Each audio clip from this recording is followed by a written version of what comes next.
असी तो ऐका प्रकार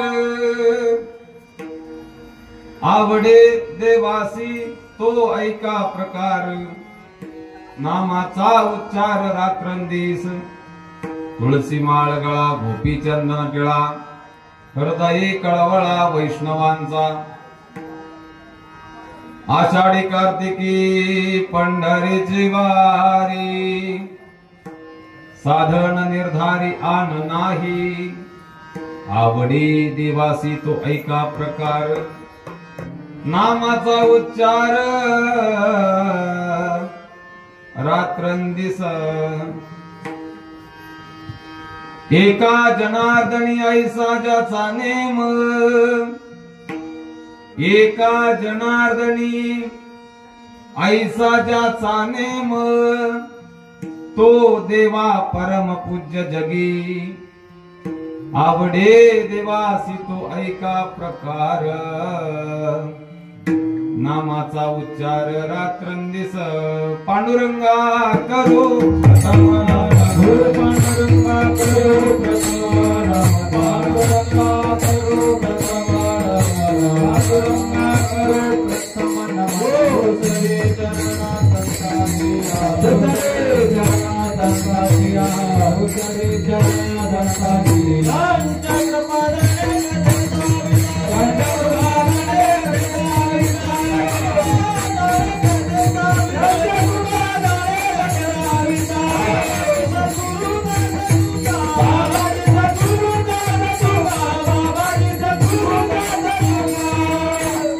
पांडुरंगा करू प्रथम नमो श्री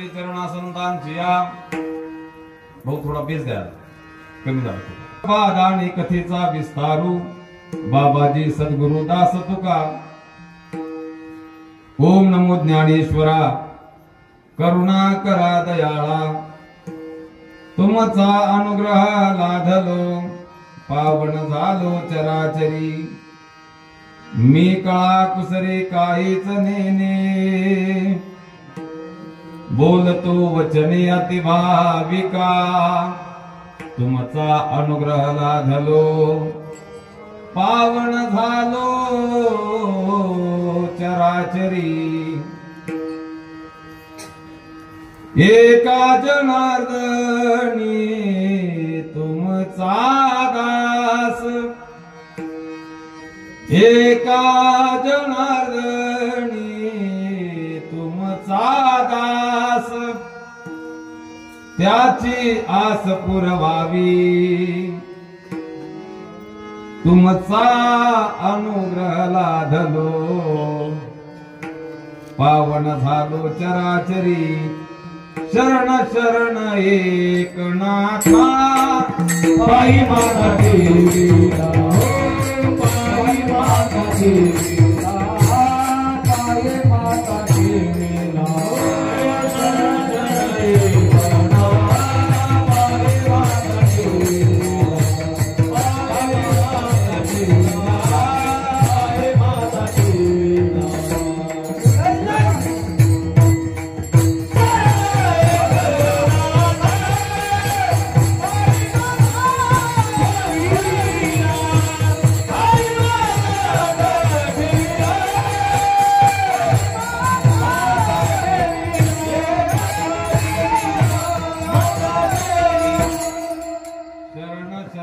एकनाथा पायी माथा ठेविला नका पाहू गुण दोष झालो दास पायाचा नमो सद्गुरु तुकया ज्ञान दीपा बोला ना पाटा शब्द नमो सद्गुरु सच्चिदानंद रूपा नमो सद्गुरु भक्त कल्याण मूर्ती नमो सद्गुरु भास्करा पूर्ण कीर्ती मस्तक माझा पायावरी या वारकरी संतांच्या सेवे लागी सेवक झालो तुमच्या लागलो निज चरणा विठ्ठल विठ्ठल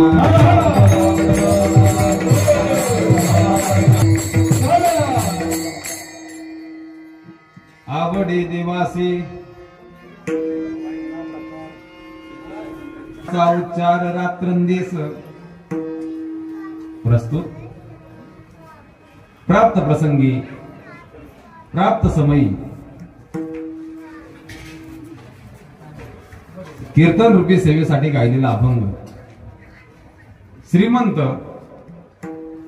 संत आणि शांत या तीन विशेषणांना ज्यांच्यामुळे प्राधान्य प्राप्त झालं असे असणारे पैठण निवासी शांती ब्रह्मश्री एकनाथ महाराज यांचा 4 चरणाचा अभंग असून या अभंगातून शांती ब्रह्मश्री एकनाथ महाराज अखिल कोट ब्रह्मांड नायक पंढरीश पांडुरंग परमात्मा करुणा गुरुनादय असा असणारा तो भगवान परमात्मा. कोणता भगवान परमात्मा? जर तो भगवान परमात्मा जो विटेवरती उभा आहे, कटावरती हात ठेवून उभा आहे, असा असणारा जो पंढरीश पांडुरंग परमात्मा, याची आवड शांती ब्रह्मश्री नाथ महाराज या अभंगात आपल्याला सांगतात. विठ्ठल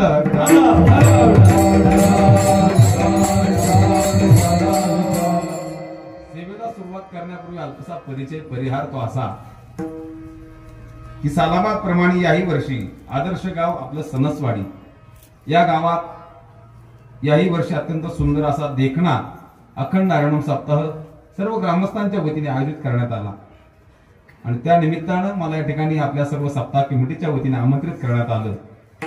त्यामध्ये मग आदरणीय आपल्या दिंडीचे अध्यक्ष आज्ञांचं माझ्या जीवनात मला दर्शनाचा हा योग प्राप्त झाला. वास्तविक जर पाहिलं तर मी या गावाला काही नवीन नाही. आता काहींना प्रश्न पडला असेल की महाराज असं का म्हणतायत.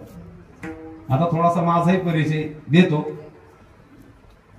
वास्तविक पाहता महाराजांनी स्वतःचा परिचय देऊ नये, सांगू नये स्वतःचं काही आहे.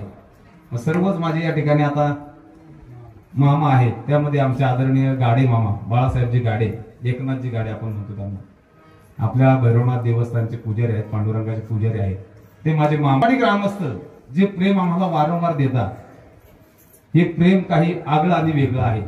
म्हणजे हे प्रेम ऐका, जसं एखाद्या मुलीचं आपल्या माहेरावरती किती प्रेम असतं, किती प्रेम असतं. तिचा जर नवरा तिला म्हणला तुझ्या बापाच्या घरी काय आहे, ती काय म्हणते, मला बोला पण माझ्या माहेरच्यांवरती माझ्या बापावरती जाऊ नका. जेवढं त्या मुलीचं आपल्या माहेरावरती आपल्या बापावरती प्रेम असतं ना, तेवढं तुमचं आणि माझं प्रेम हे जिव्हाळ्याचं नातं आहे. आणि हे पूर्वपार आपलं काहीतरी पूर्वजन्मातली कुठेतरी गाठभेट असेल म्हणून तर या जन्मात पुन्हा परत मंडळी. म्हणजे ज्यांना सिद्धांमध्ये जागा आहे असे सिद्ध गायक आहेत बरं काही आदिनाथ भाऊ. प्रसिद्ध गायक नसले तरी चालतील पण सिद्ध गायक असावे. आपलं आदरणीय आमचे गुरुजी कदम माऊली म्हणजे छोटे माऊली आपण तुम्ही म्हणता, भरपूर अशी मदत सणसवाडीने केली. आम्ही तुमचे उपकार कधी विसरणार नाही. कारण की तुकोबरांचा तो सोहळा काय अलौकिक झाला भंडारा डोंगरावरती आणि त्यामध्ये 108 पोती साखर आपल्या संपूर्ण सणसवाडी गावाने त्या ठिकाणी दिली आणि जवळजवळ 3 लाख रुपये जवळजवळ कॅश अशी वर्गणी जमा करून दिली. मग ऐका, मग आमचे माऊली सांगत असतात प्रसिद्धांची कीर्तन ऐकण्यापेक्षा तुम्ही सिद्धांची कीर्तन ऐका. काय प्रसिद्ध युट्यूब वरती खूप आहेत पण त्यांचं कीर्तन ऐकून आपलं भलं होणार नाही. पण सिद्धांचं कीर्तन ऐकल्यानंतर आपल्या जीवनाचं भलं झाल्याशिवाय राहणार नाही. म्हणून सिद्धांची कीर्तन ऐकत जा. मग तसंच आज सिद्ध गायक आहेत असे असणारे आमचे आदरणीय दत्ता महाराज आजबे असतील, आदरणीय गणेश महाराज कदम असतील, माऊली महाराज गाडे असतील, तसेच ज्यांची मृदंगाची गोड साथ आहे त्यांचे पाहिल्यानंतर मला वाटलं खूप मोठे स्वामीजी आहेत की काय. म्हणजे आल्या आल्या मला वाटले हे कशाला मृदंग वाजवतील. कारण की मृदंग वाजवण्याचं करता काय लागतं हे आम्हाला माहिती. कारण की आम्ही त्या क्षेत्रावरून इकडे आलो, इकडून इकडे आलो, सगळं अनुभवलंय. एक चक्रधार वाजवण्याकरता तुम्हाला वाटतं असेल काही माणसं बोलून जातात आणि महाराजाला वादकाला कशाला एवढे पैसे पाहिजे, त्याला काय फक्त पखवाज बडवायचा आहे. पण पखवाज हे बडवणं नाही बरं का. पखवाज हे बडवणं नाही, कोणतंच वाद्य हे बडवणं नाही. मग तुमचा ढोल घ्या किंवा तुमचा ताशा घ्या, त्याला काहीतरी अक्कल असावी लागते वाजवण्याकरता. कोणाला पण जमतं का ढोल वाजवायला? कोणालाही जमत नाही. आता जुनी जाणती मंडळी आहेत, ढोल वाजवणार नाही, फक्त काही मूर्ख बडवतात. त्यांच्यामुळे यांची गणना काही माणसं त्यात करतात. पण नाही, ऐका, एक चक्रधार वाजवण्याकरता एका मृदंग वादकाला इंद्रायणीच्या घाटावरती 8-8 तास तो चक्रधार वाजवावा लागतो. बरं एक दिवस नाही, महिनोन महिने एक चक्रधार त्याला 8-8 तास वाजवावा लागतो. तेव्हा समाजात तुमच्या समोर त्याला ते सादरीकरण करता येतं. अशा असणाऱ्या आज मृदंगाची ज्यांची मला साथ आहे असे मृदंग वादक आदरणीय योगी अखिलनाथ महाराज, त्यांच्याही चरणी साष्टांग दंडवत प्रणाम करतो. सुंदर अशी हार्मोनियमची साथ या ठिकाणी आपल्याच गावचा भूषण ना जाधव महाराज, सुंदर अशी साथ आहे, सुंदर अशी सिस्टीम आहे. मग आदरणीय विनेकरी महाराज, चोपदार महाराज, टाळकरी महाराज मंडळी, ज्येष्ठ आणि श्रेष्ठ सर्वांच्या चरणी एकदा नतमस्तक होतो आणि या सेवेला प्रारंभ करतो. विठ्ठल अभंग नाथ महाराजांचा आहे. मग नाथ महाराज कोण तर सांगून जातो की नाथ महाराज कोण, ज्यांची आज षष्ठी पैठण या ठिकाणी साजरी झाली, ते नाथ महाराज. बरं ते नाथ महाराज कसे तर शांती ब्रह्म. ऐका, ज्ञानोबरांच्या रूपाने या पृथ्वीवरती ज्ञानाने जन्म घेतला. काय ज्ञानोबरांच्या रूपानं साक्षात ज्ञानानंच या पृथ्वीवरती जन्म घेतला. तुकोबरांच्या रूपानं साक्षात वैराग्यानंच या पृथ्वीवरती जन्म घेतला. नामदेव महाराजांच्या रूपानं साक्षात प्रेमानं या पृथ्वीवरती जन्म घेतला. आणि ऐका, एकनाथ महाराजांच्या रूपानं साक्षात शांतीनेच या पृथ्वीवरती जन्म घेतला. असे असणारे शांती ब्रह्मश्री नाथ महाराज आपल्याला त्या पांडुरंगाची आवड या अभंगात सांगतात. मग मला सांगा, एखाद्याचा परिचय करून देण्याकरता ज्याचा त्याचा संबंध असावा लागतो का नाही? बरोबर का नाही?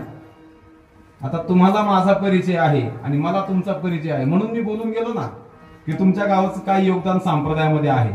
जर मला ते माहीतच नसतं, मला बोलता आलं असतं तुमच्याबद्दल, मी म्हटलं असं तुमचं गाव चांगलं आहे, चला पुढे. पण तुमच्या गावाबद्दल एवढं का बोललो खोलवर की आपला ज्याचा आणि त्याचा संबंध आहे, म्हणजे जिव्हाळ्याचं नातं आहे. मग नाथ महाराजही आपल्याला त्या पांडुरंगाची आवड सांगतात. मग नाथ महाराजांचं आणि त्या देवाचं असं काय नातं आहे, काय नातं आहे तर ऐका. नाथ महाराज म्हणजे भानदास महाराजांच्या कुळामध्ये जन्माला आलेले संत, अवताराला आलेले संत. मग नाथ महाराजांचा अधिकार काय तर त्यांनी साक्षात काळावरतीही विजय मिळवला. कसा मिळवला तर सांगून जातो, थोडस भजन करा. विठ्ठल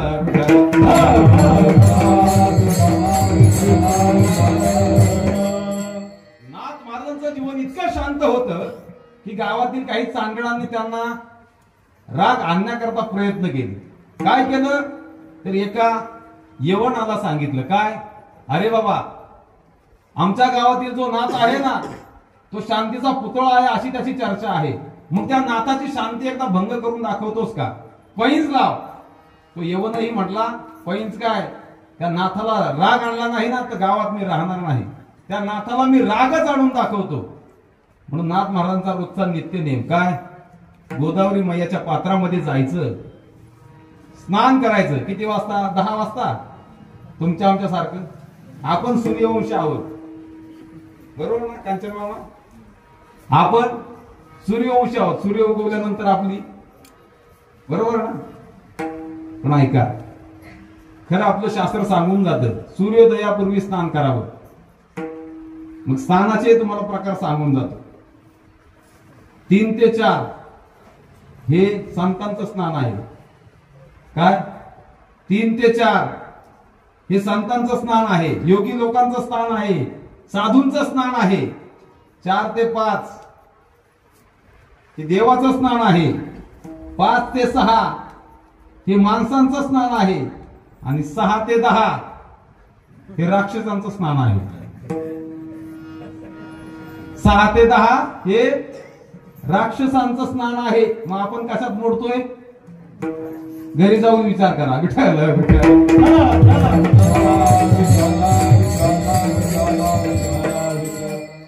मग नाथ महाराजांचा नित्याचा नियम, पहाटे 3 ला उठायचं, गोदावरी मायाचं स्नान करायचं.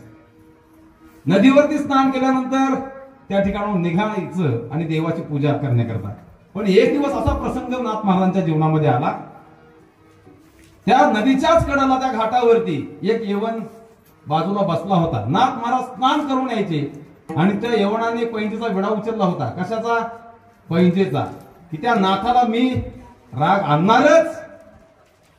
आणि असं म्हटल्यानंतर नाथ महाराज स्नान करून आले आणि त्या यवनाने अंगावरती थुंकायचं. नाथ महाराज पुन्हा स्नानाला जायचे, पुन्हा स्नान करून यायचं आणि पुन्हा त्या यवनाने अंगावरती थुंकायचं.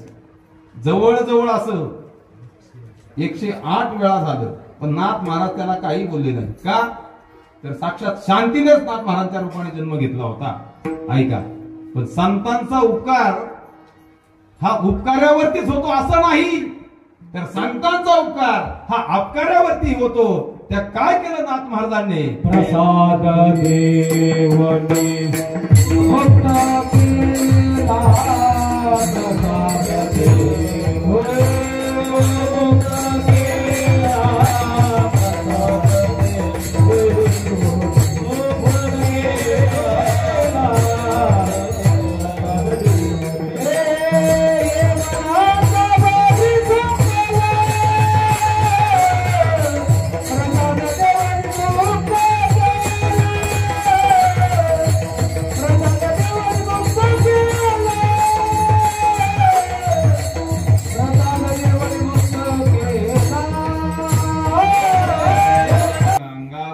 केला, प्रसाद देवोनी मुक्त केला. काय संतांचा उपकार आहे पहा. तुम्ही आम्ही करतो का? तुम्ही आम्ही मदत करणाऱ्याला विसरून जाणार आहे आपली जात, बरोबर ना? आपली जात कशी आहे भाऊ? आपली जात अशी आहे की मदत एखाद्याने केली, एखाद्याने आपल्यावरती उपकार केला ना, तरी आपण त्याच्यावरती अपकारच करतो. सांगून जातो आपली जात म्हणजे उंदराच्या जातीसारखी. आपली जात म्हणजे योगी महाराज उंदराच्या जातीसारखी. सांगून जातो तुम्हाला आज. ऐका, एक कबूतर होतं. कबूतर, पावसाळ्याचे दिवस होते. ऐका, कबूतर आकाश मार्गातून उडत असताना त्याची खाली जमिनीवरती नजर गेली आणि नजर गेल्यानंतर कबुतराला खाली एक दृश्य दिसलं. ते म्हणजे उंदराची 4-5 बारकी बारकी पिल्लं होती, नुकतीच जन्माला आलेली. काय? नुकतीच जन्माला आलेली उंदराची 4-5 पिल्लं त्या कबुतराला दिसली आणि त्या कबुतराला दया आली. कोणाची? बोला की. का सगळं मीच? तिकडचे कबुतराला सोमनाथ महाराज दिसले का? बोला की. कबुतराला उंदराची पिल्लं दिसली, कबुतराला दया आली. मायबाप, कबूतर खाली आलं आणि कबुतराने काय केलं? त्या उंदराच्या पिल्लांना पंखा खाली घेतलं. दया कोणाला आली? कबुतराला. त्या उंदराच्या पिल्लांना पंखा खाली घेतलं. का? तो धो पाऊस चाललाय, ही पिल्लं गारटली, पावसात भिजतायत. जर यांना पावसापासून वाचवलं नाही तर ही मरतील. दया आली कबुतराला, त्याने पंखा खाली घेतलं आणि पाऊस थोड्या वेळानं म्हणजे तासा 2 तासाने बंद झाला. आणि मग कबूतर म्हटलं चला आता यांचं संरक्षण आपण केलंय, पावसापासून यांचं रक्षण आपण केलंय, आता आपण आपल्या कामाला निघून जाऊया. पण झालं असं, त्या कबुतराला आता उडताच येईना. कबुतराला आता उडताच येईना. का बरं? तर उंदराच्या पिल्लांनी त्याच्यावरती एक उपकार केला होता. काय केलं? काय करतो उंदीर? उंदराच्या पिलांचं संरक्षण व्हावं म्हणून त्याने पांघरून घातलं पंखाचं. पण त्या उंदराच्या पिलांनी करेक्ट कार्यक्रम केला भाऊ. काय करेक्ट कार्यक्रम लावला? पंख कुरताडली, त्या कबुतराला उडता येईना. अशी आपली जात. कोणासारखी? बोला की. उंदरांचं सोडा, उंदरांचं सोडा, उंदरांचं फक्त दृष्टांत दिलाय. आपली अशीच जाते. एखाद्याने आपल्यावरती उपकार केला की भस्मासुरासारखी, नाही का? काय मी भस्मासुर अर्जुन म्हणे, ज्ञानोबराय म्हणतात ज्ञानेश्वरीमध्ये. मग ऐका, संतांची जात ही तशी नाही. संत कसे आहेत? संत सामान्यावरती ते उपकार करतातच. ऐका, उपकारावरती संत उपकारच करतात. पण ज्यांनी अपकार केला त्या अपकारावरती ही उपकार करणारी जात म्हणजे ही संतांची जात आहे. विठाल तो यवन 108 वेळा नाथ महाराजांच्या अंगावरती थुंकला, पण नाथ महाराजांनी त्याला प्रसाद देऊन मुक्त केलं. जन्म मरणातीत करून टाकलं, जन्म मरणाच्या पलीकडे. ऐका, आणि मग नाथ महाराजांची कीर्ती आता काय? नाथ महाराज म्हणजे साक्षात शांती, साक्षात परब्रह्म स्वरूप. ऐका. आणि मग नाथ महाराजांची कीर्ती चराचरात जिकडे तिकडे गरजू लागली, कारण की वाऱ्या हाती माप चाले कीर्तिमुख त्याचे नारायण, कीर्तिमुख त्याचे नारायण, कीर्तिमुख त्याचे नारायण, कीर्तिमुख त्याचे नारायण. वाऱ्या हाती माप चाले त्याचे नारायण, कीर्तिमुख त्याचे नारायण, कीर्तिमुख त्याचे नारायण. हाती माप चाले सज्जनाचे, कीर्तिमुख त्यांचे नारायण. जो सज्जन आहे त्याला बॅनरबाजी करावी लागत नाही, त्याची आपोआप कीर्ती. चंदनाला सांगावं लागतं का मी चंदन आहे? सांगावं लागतं का चंदनाला मी चंदन आहे?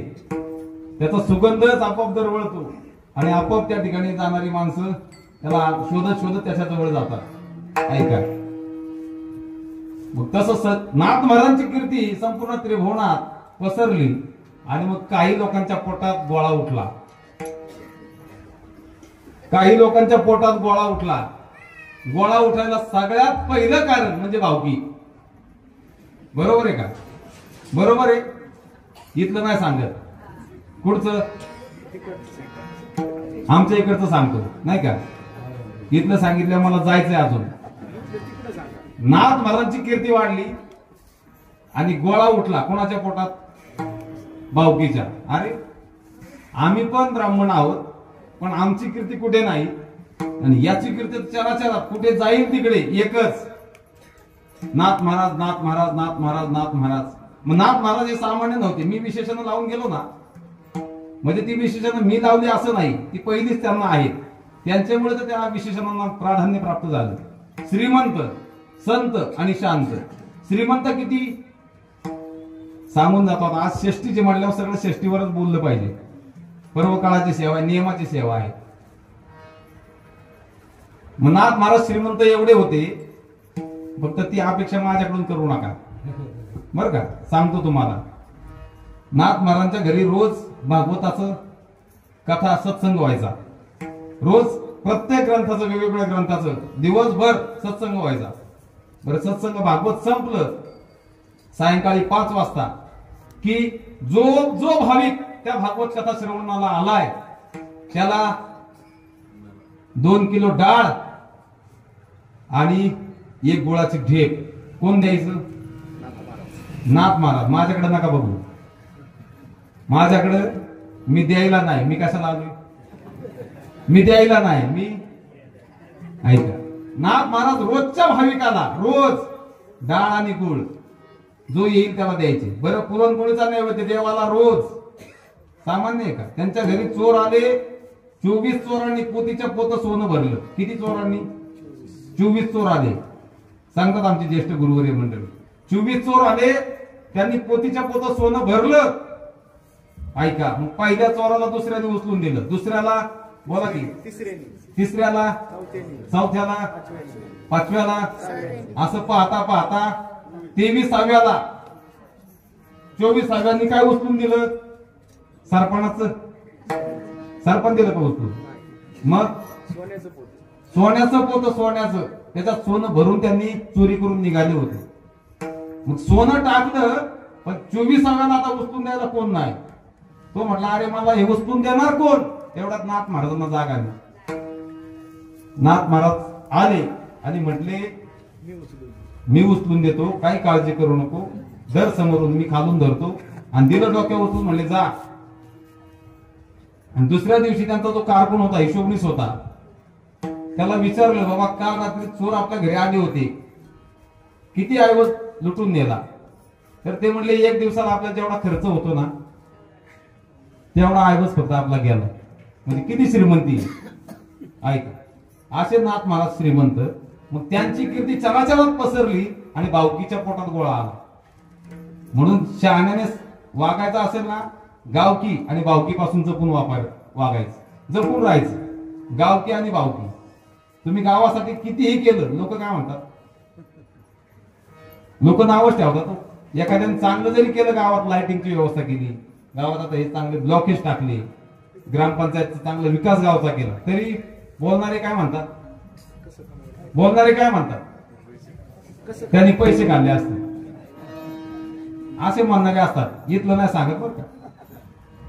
हा, हे असं प्रत्येक ठिकाणी असतं. मग नाथ महाराजांची कीर्ती चराचरात पसरली.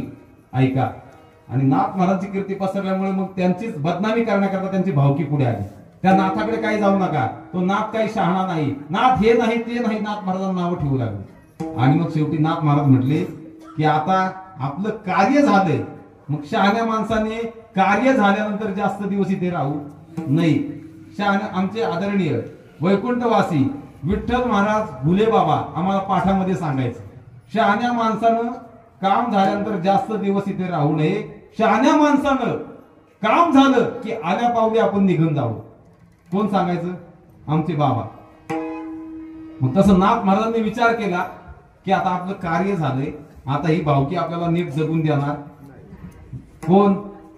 भावकी जगून देणार नाही. आपलं आता निर्याण करा. आणि निर्याण केलं. निर्याण केल्यानंतर मग आता भावकीने काय केलं? खांदा द्यायला कोण असतं? भावकी, पाहुणे रावळी मंडळी सगळे आधी खांदा दिला. आणि खांदा दिल्यानंतर एक सासूरवासी कन्या, नवीनच लग्न झालं होतं, माहेराला आली होती. आणि माहेराला आल्यानंतर आता तिला नांदायला जायचं होतं. पहिल्यांदाच लग्न झाल्यानंतर पहिल्यांदाच माहेराला येतात, त्याला काय म्हणतात? पाठवणी. पाठवणीला आली होती, आता तिला नांदायला जायचं होतं सासरी. आणि सासरी नांदायला जात असताना त्या मुलीच्या आईने समोरची अंतयात्रा पाहिली.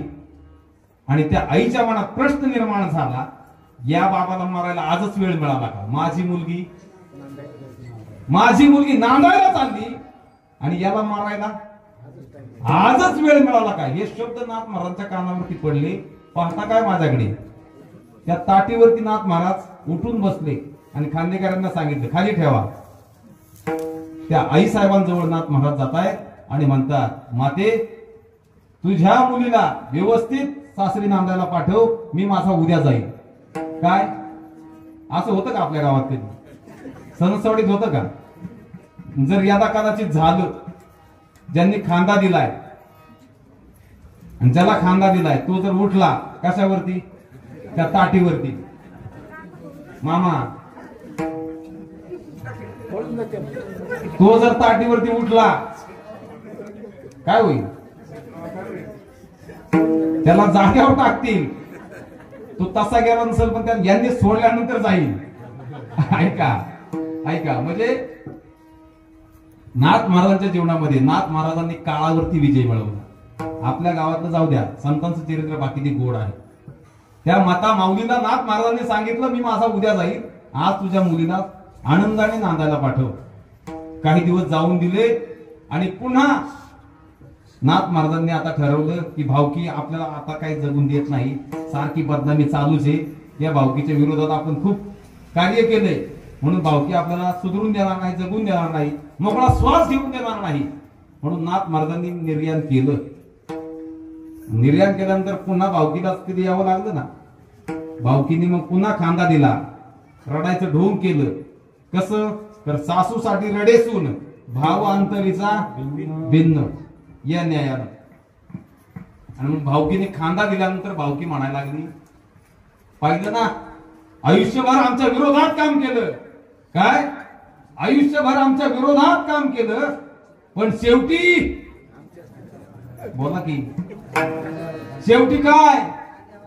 आमच्या विरोधात काम आयुष्यभर केलं, पण शेवटी मसनात नेण्याकरता आमचीच गरज पडली, आमच्याच खांद्यावर जावं लागलं. नाथ महाराज पुन्हा उठले.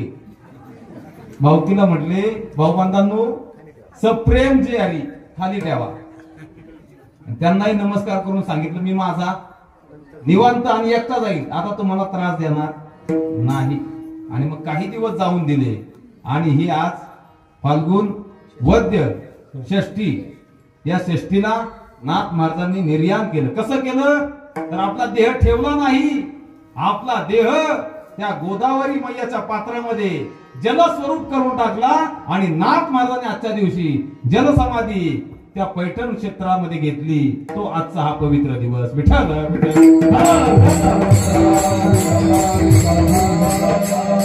असे नाथ महाराज ज्यांनी काळावरती विजय मिळवला. ते नाथ महाराज आपल्याला त्या देवाची आवड सांगतात. कोणत्या देवाची? म्हसोबाची? बोला की. खंडोबाची? शंकराची? नाही. नाथ महाराज आपल्याला आवड कोणत्या देवाची सांगतात? तर त्या पांडुरंगाची. मग ऐका, आवड तिघा जणांची आहे. त्याच्यामध्ये पहिली आवड ही माणसांची. ठेवू का आता सर्वे? रात्र कमी पडेल मला. आता जवळ 10 वाजून 5 मिनिटं झाले. प्रत्येकाची असा माणूस सणसवाडीत आहे का? एखादा हात वर करेल. महाराज मला काहीच आवडत नाही. अरे बाबा काहीच आवडत नाही. हे पण काय आहे? आवड नाही असा माणूस आपल्याला सापडणार नाही. कळतं ना कीर्तन मराठीतलं? आवड. मग आता इथला जर आपण सर्वे केला तर कोणाला कीर्तन आवडतंय? कोणाला कीर्तनातला फक्त दृष्टांतच आवडतो, बाकी काही आवडत नाही. कोणाला फक्त संत चरित्रच आवडतंय. म्हणजे इथलं सांगतो मी, एकाच मंडपातलं. बाकीचं तर लय प्रत्येकाचं विचारलं तर वेगवेगळं निघल. पण मंडपातलं उदाहरण तुम्हाला प्रॅक्टिकल म्हणून देतोय. कोणाला कीर्तन आवडतं, कोणाला कीर्तनातला दृष्टांत आवडतो, कोणाला सिद्धांत आवडतो, तर कोणाला फक्त महाराजाचे कपडे आवडतात. महाराजांनी फेटा कसा बांधलाय, महाराज दिसतो कसा, महाराज कोणत्या गाडीत आला, 10 लाखाच्या गाडीत आला का 50 लाखाच्या गाडीत आला, ही पण काय आहे? आवड आहे. कोणाला महाराज नाही आवडला तरी अशी ही गाणारी सिद्ध गायक मंडळी आहेत ना, दत्ता महाराजांसारखी, गणेश महाराजांसारखी, माऊली महाराजांसारखी. मग याच्यातही आवडीमध्ये प्रकार आहे. कोणाला फक्त दत्ता महाराजांचंच गायन आवडतं, कोणाला माऊली महाराज, कोणाला गणेश महाराज. बरं, त्याच्यातही आणखी काही श्रोते आहेत, ते म्हटले आम्हाला गायन आवडत नाही, आम्हाला कीर्तन आवडत नाही, आम्हाला योगी अखिलनाथ महाराजांचा काय मृदंग हे लक्षात असू द्या बरं का. गावोगावी आम्हाला कार्यकर्ते भेटतात, लय खतरनाक हो. असे पुन्हा भेटू नये अशी इच्छा आम्ही देवाजवळ करतो. कीर्तनाला आता जेव्हा वादक म्हणून होतो योगी, जेव्हा वादक म्हणून फिरायचो ना, एक दिवस आता सहज पकवास म्हणजे मृदंग नेता आला नाही, आणि पावसाळ्याचे दिवस होते, मृदंग मला नेता आला ना 2 व्हीलर वरती. आणि मग त्या गावात गेल्यानंतर त्या लोकांना म्हटलं मृदंग आहे का? आता ते काय, आता कार्यकर्ता त्याने कधीतरी तो मंदिरात आलेला, तो का रोज थोडी येत होता. तो म्हणला मृदंग म्हणजे काय? ते डफड का? काय म्हणला तो? ते डफड का तुम्ही वाजवता ते? आता याला डफड म्हणतात का? याला मृदंग म्हणतात, पखवाज म्हणतात. पण काहींना हे सुद्धा कळत नाही की याला काय म्हणतात. ऐका, मग काहींना मृदंग आवडतो, कोणाचा? योगी अखिलनाथ महाराजांचा. मग आवड माणसांची वेगवेगळी आहे. त्यातल्या त्यात आवड प्रत्येकाची जरी वेगळी असेल तर त्यातल्या त्यात साधू संतांनी तुमचा आमचा बारीक सर्वे केला, बारीक निरीक्षण केलं, आणि त्यातल्या त्यात साधू संतांनी सांगितलं माणसांची आवडी जरी भिन्न भिन्न असेल ना, पण त्यातून ज्यांना ते साध्य करायचंय ना, त्यांना जे साध्य करायचे ते म्हणजे सुख. काय? आता एखाद्याला गायन आवडतं, त्यातून काय मिळणार? सुखच. एखाद्याला वादन आवडतं, त्यातून काय मिळणार? एखाद्याला एका गावची 2 गावं करावीशी वाटतं, त्यातून त्याला काय भेटणार? ईद आहे का तसे? नाही ना. एका गावचे 2, काहींना वाटतं एका दिंडीच्या 2 दिंड्या व्हावा, ही आवड आहे काहींची, त्यातून त्यांना काय भेटतं? सुखच ना. एकाचं 2 झालं की सुख. ऐका, मग साधू संतांनी तुमचा आमचा सर्वे केला की बाबा माणसाच्या आवडी जरी भिन्न असेल, पण माणसांना त्यापासून जे मिळतं ते सुख आवडत नाही असा माणूस या जगात, पैसा आवडत नाही असा माणूस सणसवाडीत आहे, मी पाहिलाय. सांगू का नाव?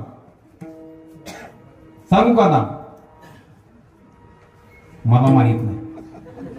अहो, पैसा आवडत नाही असा माणूस पाहायला मिळेल सणसवाडी. या जगामध्ये पैसा आवडत नाही असा माणूस पाहायला मिळेल, पण सुख आवडत नाही असा माणूस पाहायला मिळणार नाही.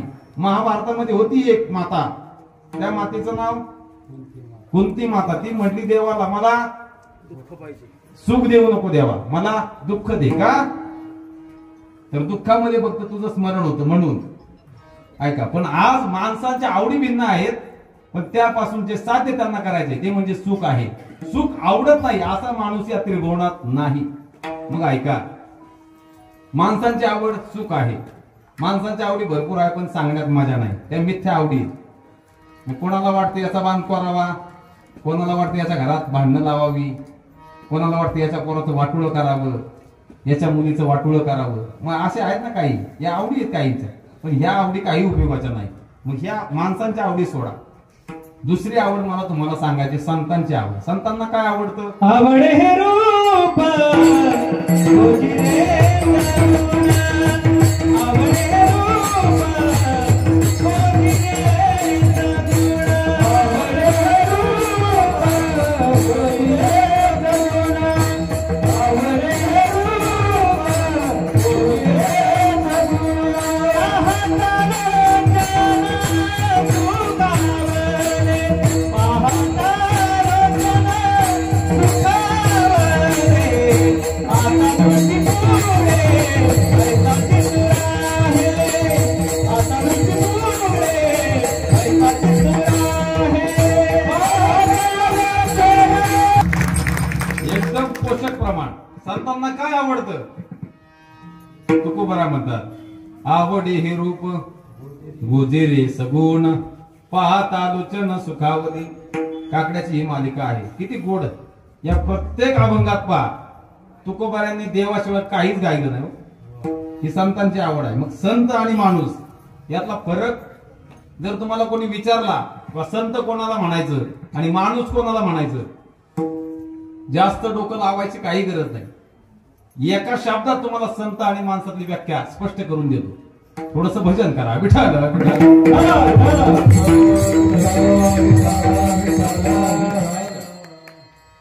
संत कोणाला म्हणायचं आणि माणूस कोणाला म्हणायचं, लक्ष देऊन ऐका. संत त्यांना म्हणायचं ज्यांना देव सोडून काहीच आवडत नाही, त्यांना संत म्हणायचं. आणि ज्यांना देव सोडून बाकी सगळा पसार आवडतो त्यांना माणूस म्हणायचं. कळालं?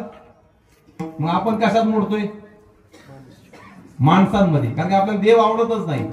मग तुकोबरा आहे, ज्ञानोबा आहे, नाथ महाराज, नामदेव महाराज, सावता महाराज, ही संत मंडळी पहा, ही जेव्हा देवाच्या दरबारात गेली ना, देव त्यांना म्हटला मागा आम्हाला काहीतरी.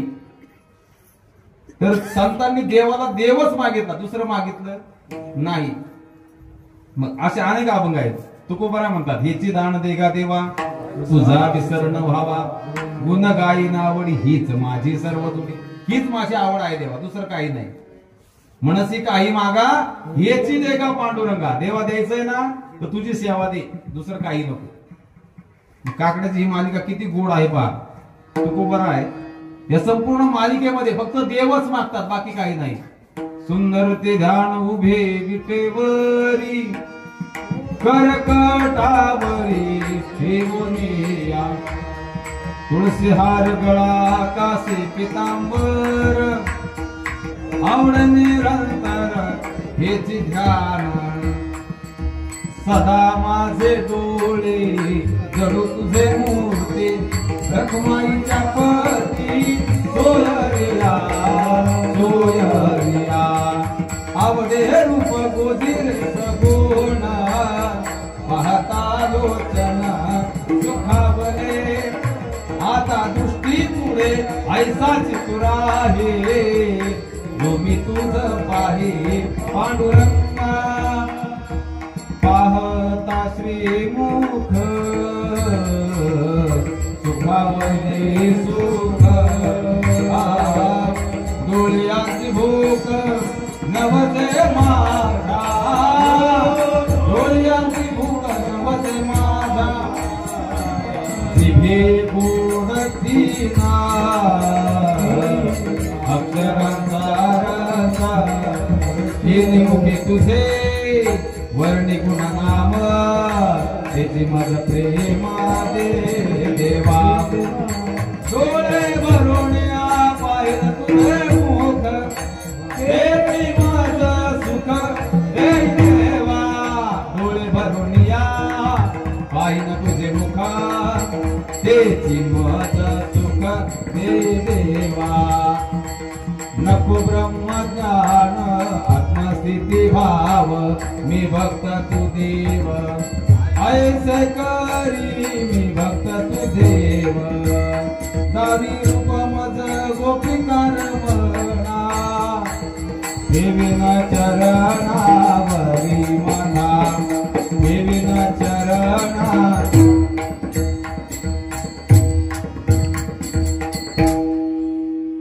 चालू का काकडा असं प्रत्येक अभंगात पहा देवाला फक्त देवच मागितलं बाकी काही पसारा मागितला नाही.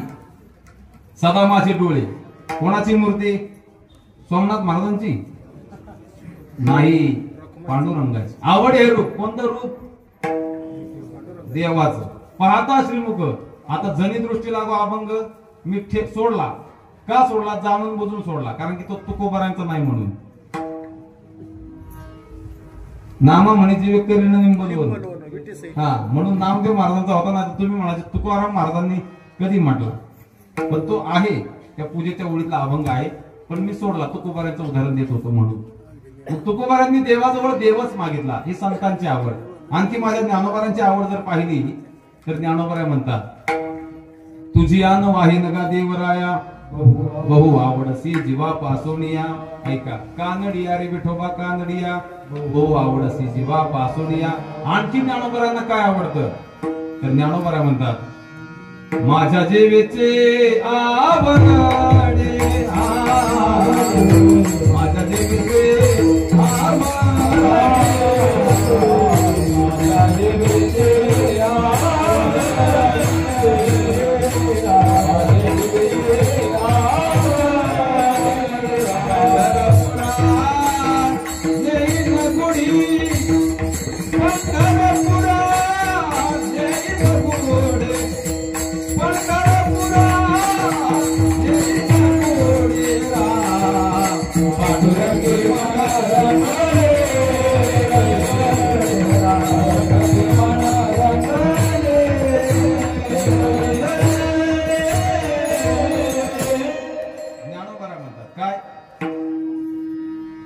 माझ्या जेवेचे आवडी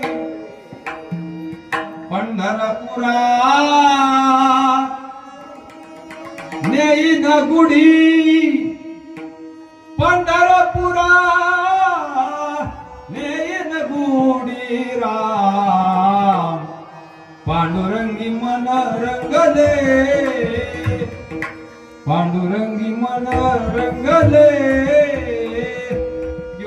आणखी म्हणतात तो मज व्हावा तू मज व्हावा वेळोवेळा व्हावा कोण पांडुरंग दुसरं काहीच नाही. मग आता माणसांची आवड देव सोडून जे सगळं आवडतं त्याला माणूस म्हणायचं. ज्यांना देव सोडून काहीच आवडत नाही त्यांना संत म्हणायचं. मग आता माणसांची आवड झाली संतांची आवड झाली आता त्या देवाची आवड आपल्याला मला तुम्हाला सांगायची.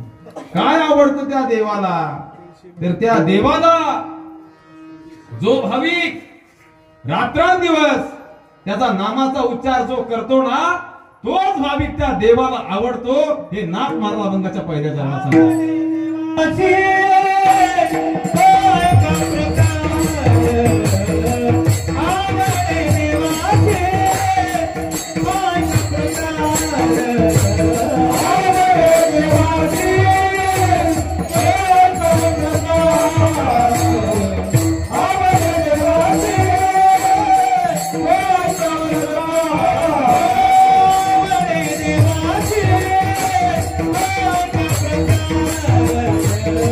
Oh,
तो ऐका प्रकार नामाचा उच्चार रात्रंदिवस नाथ महाराज सांगतात. या अभंगाचं द्रुपद आहे ना, हे पहिलं चरण आहे बरं का महाराज मंडळी. तुमचा अनुभव दांडगा आहे, पण आता बऱ्याच काही मंडळींना वाटतं की अभंगाचं दुसरं चरण हे द्रुपद असतं. असं नाही. द्रुपद कशाला म्हणतात सांगून जातो तुम्हाला आज. कारण की सामान्य माणसाचा भ्रम व्हायचा की अभंगाचं दुसरं चरण म्हणजे द्रुपद. तसं नाही. ध्रुवपद कशाला म्हणतात तर ऐका. ध्रुवपद त्याला म्हणतात, त्या पदाला म्हणतात ज्या पदापाशी संपूर्ण अभंगाचा अर्थ लागतो त्याला ध्रुवपद म्हणतात. काय? ज्या पदापाशी संपूर्ण अभंग खेळतो, जो संपूर्ण त्या पदापाशी अभंग राहतो, अभंगाचा अर्थ दडलेला असतो, त्या पदाला ध्रुवपद असं म्हणतात. मग पटवून देऊ का? सांगतो तुम्हाला. आवडे देवासी काय? नामाचा उच्चार रात्रंदिवस. नामाचा उच्चार रात्रंदिवस जो करतो तो देवाला म्हणजे आवडे देवासी. तुम्ही एवढं म्हणा. तुळशी माळ गळा, गोपीचंदन टिळा. बोला की जरा. जेवले नाही वाटतंय काय? आज कोणाची पंगत होती? सुका अण्णांची. काय पंगत होती. वा वा वा. काय भाग्य असं त्या माता माऊल्यांचं. काय सुंदर असं ते मासवडी आणि भाकर रसा मिळत नाही आता आम्हाला. आम्ही मधुगरीत होतो तेव्हा भाकर खाल्ली. आता घरी भाकर मिळत नाही. म्हणजे मिळत नाही म्हणजे चपातीच आहे घरी. आणि घरी आम्ही कधी थांबतही नाही. आम्हाला रोज 12 गाव फिरायची सवय लागली. सकाळी हे गाव तर दुपारी ते गाव. त्याच्यामुळे घरी जेवणाचा संबंध येत नाही. आणि बाहेर गेलं तर लोक म्हणतात महाराज लई दिवसांनी घरी येणारी. त्या आमच्या माता माऊल्या लई प्रेम करतात तो वारकऱ्यावर. यांच्याकरता एकदा जोरदार टाळी वाजवा. लई यांचं प्रेम माता माऊल्यांचं महाराजावरती, वारकऱ्यांवरती. त्यांना जर कळालं महाराज घरी येणारे, स्वतःच्या लेकराला टोपल्यात हात घालून देत नाही.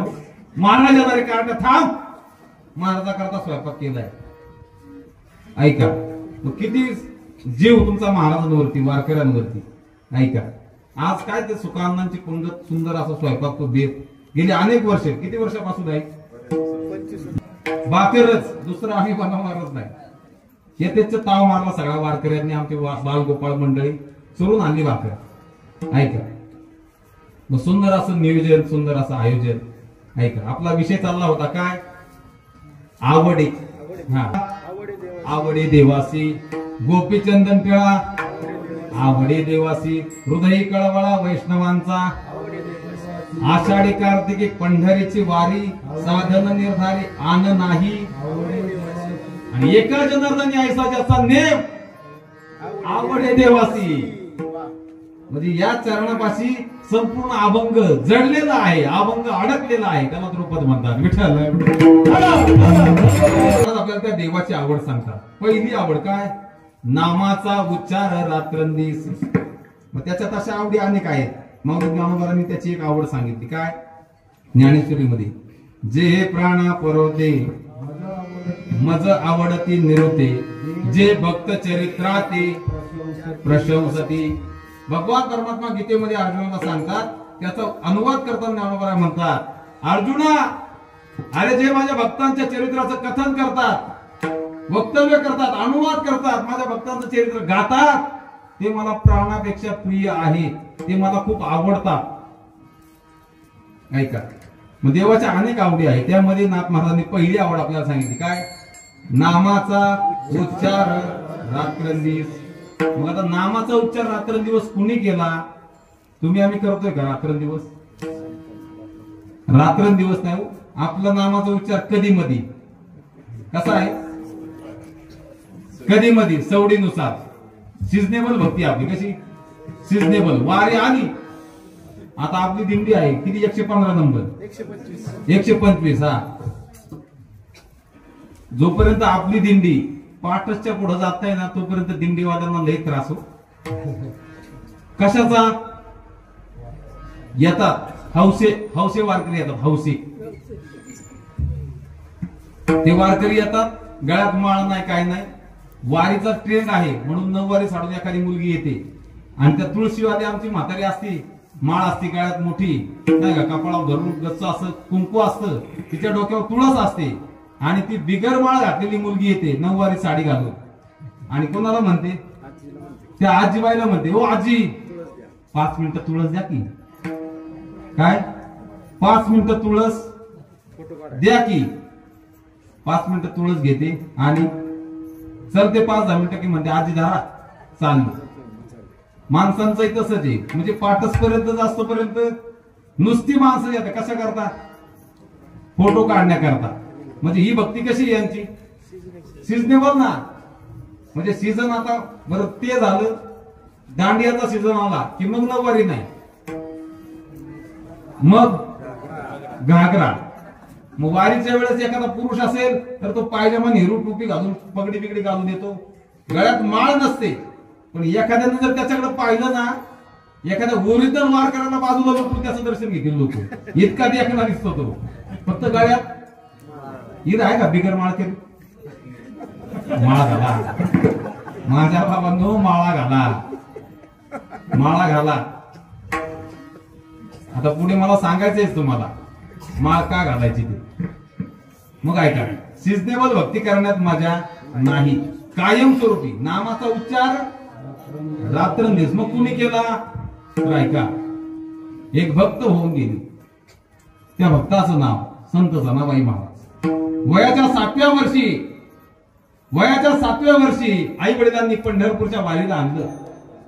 वयाच्या 7व्या वर्षी पंढरपूरला आई वडिलांनी वारीला आणलं आणि ऐका मायबाप झालं काय जनाबाई महाराजांच्या जीवनामध्ये काय प्रसंग घडला सांगून नाही ना आज तुम्हाला तो प्रसंग आपल्या अंतःकरणात साठवा. जनाबाई महाराज त्या पांडुरंगाच्या दर्शनाकरता आल्या पंढरीच्या वारीला आपल्या आई वडिलांबरोबर आणि जसं जनाबाईंनी त्या पांडुरंगाला डोळे भरून पाहिलं आणि पाहिली या वेद लावी बैसे जीवी जडवणे. ऐका त्या जनाबाईच्या मनाचा ताबा त्या काळ्या विठोबाने आपल्या हातामध्ये घेतला त्या पांडुरंगाने आपल्या हातामध्ये घेतला आणि मग जनाबाईचं मन आता पंढरपुरातून काही हाले ना. जनाबाईचा पायी आता काही पंढरपुरातून निघेना कारण की तो पंढरपूरचा विठोबा कसा आहे त्याच्या नादी लागू नका.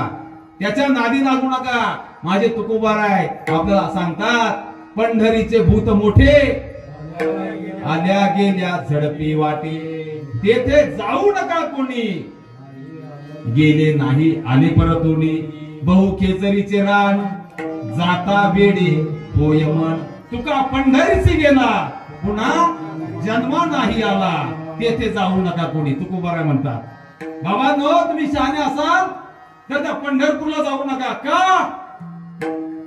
तर तो विटेवरचा पांडुरंग त्याची आणि तुमची जर नजर झाली आणि त्याने जर तुमच्या मनाचा ताबा घेतला तर तुम्हाला तो त्याचं वेळ लावील तो तुम्हाला सोडणार नाही तुम्हाला त्याच्या जवळच थांबून ठेवील तुमचं मन त्याच्या ताब्यात जाईल म्हणून तेथे जाऊ नका. पंढरीचे भूत मोठे आल्या गेल्या झडपी वाटे. आपल्या गावात आहे का भूत आपली भूत सामान्य पण ते भूत जबर आहे. भूत जबर मोठे ग बाई खूप जबर. तिथे एखादा गेला मग तिथे कोण कोण गेलं तुकोबाराय म्हणतात तुका पंढरीसी गेला पुन्हा जन्मा नाही आला. आम्ही पंढरपूरला गेलो आणि आम्ही पांडुरंग स्वरूपच झालो. आपण जातोय पण अजून आपल्याला त्या भूताने घेरलं नाही का सांगू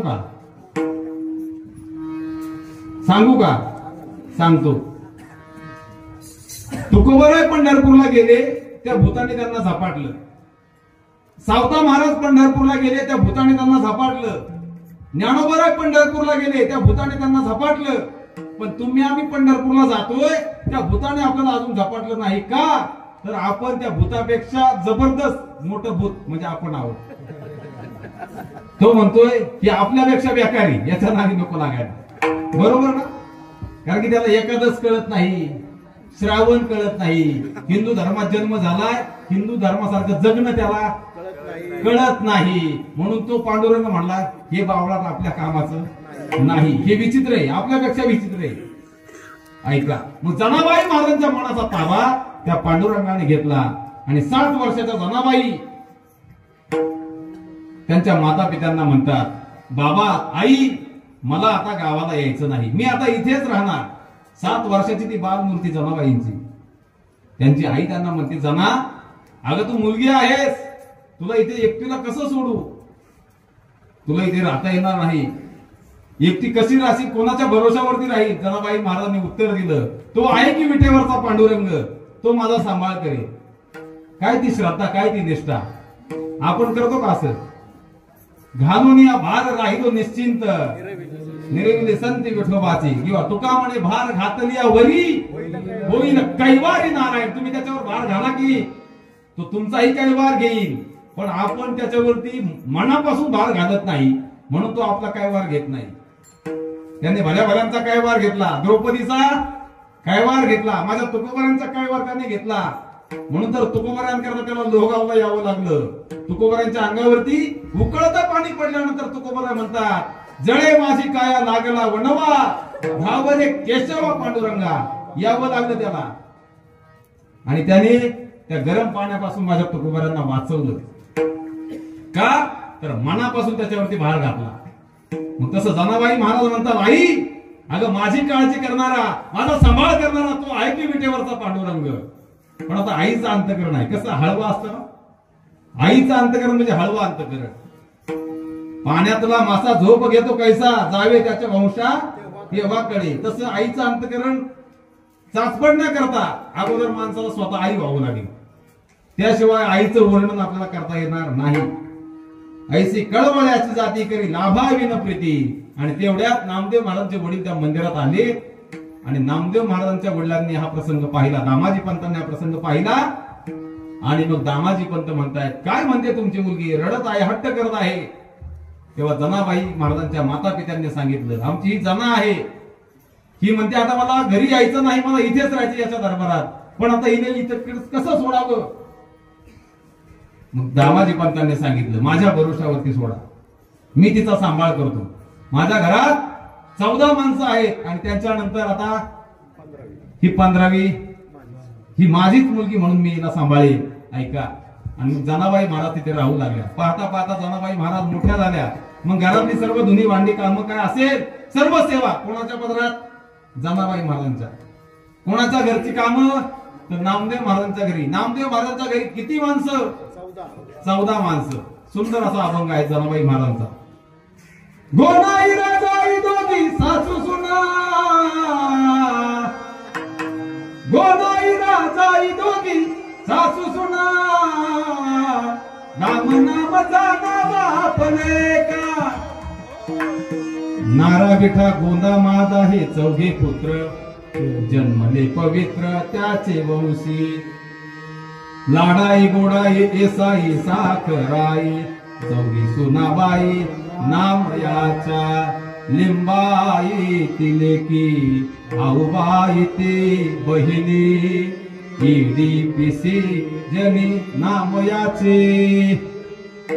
गोदाई राजाई दोघी सासू सुना, नाम नामचा नवा आपले का. एवढा जणांचं कुटुंब. कोण? गोनाई राजाई दोघी सासू सुना, दामना आमाजाना बापले का. किती झाले? 4. नारा विठा गोंदा महादा हे 4 पुत्र. किती झाले? 8. लाडाई गोडाई एसाई साखराई 4 सुना. 8 आणि 4 12. संख्या मोजा, मला माहिती सुनायला. लिंबाई लेकी, आऊबाई बहिणी किती? 12 आणि 2 14. आणि जनाबाई महाराज 15. गणित लय पक्क आहे हो. रोजचा अनुभव दिसतोय चांगला दांडगा. विठ्ठल आणि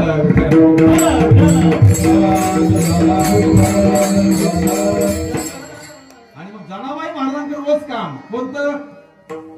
घरातलं दळण असेल, धुनी भांडी सर्व काही असेल, पण जनाबाई महाराजांची भक्ती, जनाबाई महाराजांचं मन त्यांच्या ताब्यात राहिलं नव्हतं. त्यांच्या मनात फक्त पांडुरंग ठसावला होता. त्या जरी दळत होत्या ना तरी सुंदर माझे जाते गे, सुंदर माझे जाते गे, फिरते बहुमुखे, सुंदर माझे जाते गे, फिरते बहुमुखे, सुंदर माझे जाते गे, फिरते बहुमुखे, सुंदर माझे जाते गे, फिरते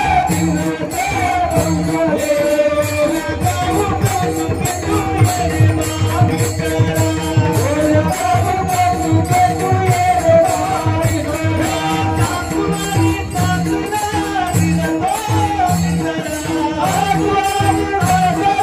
तू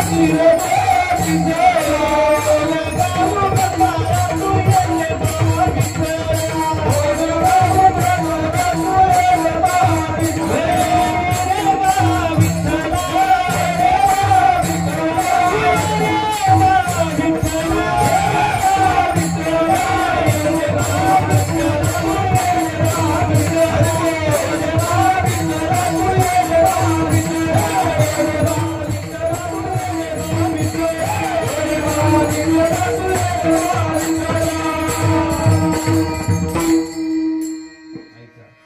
सुंदर प्रमाण महाराजांनी दिलं. सुंदर माझे जाते गे, फिरते बहुतेके, गोव्या गाव कौतुके तू ये रे बा विठ्ठला. आता जातीच राहिली नाही तर दळण कुठं? बरोबर ना? तुमच्याकडचं दळण आता मधल्या काळात आमच्याकडे आलं होतं, पण बरं झालं कोणत्या इंजिनियरला आमची दाई आली, त्याने डायरेक्ट बारक्याच गिरणी तयार केला घरातच. बाई तुझं तूच बघ, नको आम्हाला त्रास. बरोबर ना? नाही तर तुमच्याकडचं दळण आमच्याच ताब्यात आलं होतं, आमच्या डोक्यावर नाही का? गिरणीवाले दादा जरा द्या की दळून असं म्हणत होतो ना आपण. हा, पण आता ते राहिलं नाही. ऐका, जनाबाई महाराज कोणतंही काम असू द्या, विठ्ठल विठ्ठल विठ्ठल विठ्ठल, त्याला पांडुरंगाचं चिंतन आहे का? कारण की त्यांनी काय केलं होतं, त्या देवाला जेव्हा पाहिलं ना, त्या देवालाच जनाबाई महाराजांनी, तुम्ही आम्ही त्या देवाला पाहतो पण त्याला हृदयात साठवत नाही, पण जनाबाई महाराजांनी काय केलं, त्याला पाहिलं आणि हृदयात साठवलं. हृदय बंदे खाना केला आत विठ्ठल कोंडीला, हृदय बंदे खाना केला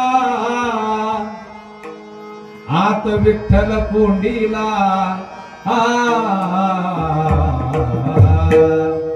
घरीला